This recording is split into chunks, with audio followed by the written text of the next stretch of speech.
The break from the heat has continued, and it's given us an opportunity to get caught up on our cultural practices that we may have put off when temperatures were in the 90s and 100-degree mark.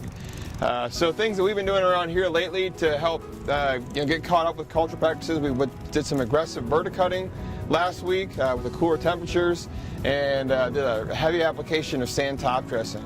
We're also using this cooler on-off rain weather to be a good opportunity to put down some fertilizer to help keep that grass looking good when that heat comes back next week. So temperatures in the 80s, 70s, and even high maybe in the upper 60s will really help the turf grass plants recover from that stress from 2 weeks ago. So let's make sure we have our cultural practices in line so that we can promote and maximize that recovery before that heat and stress continues.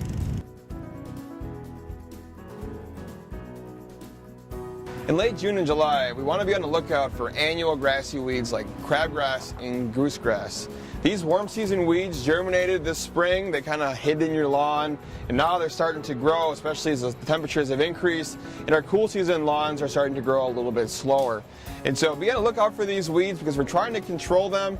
This is the time to do it. When they become very large, they're difficult to control with products like quinclorac or phenoxyprop. And so if we see these weeds, let's get them under control now before they put up seed, and then we get more seed in the lawn, and then we get a worse and worse issue into the future.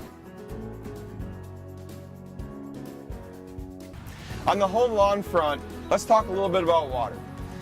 People that have bad-looking lawns this time of the year, the first thing that they want to do is increase the amount of irrigation that lawn is getting.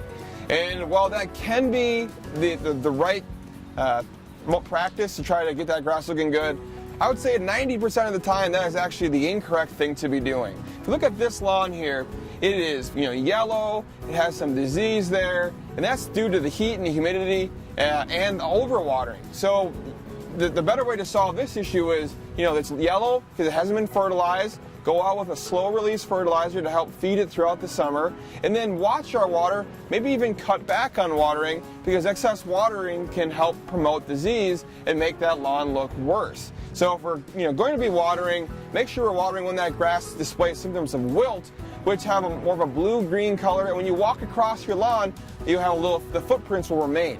And so when you see that sign, then we want to go out with a higher amount of water, but not just water willy-nilly, because too often we actually overwater and we exacerbate these issues.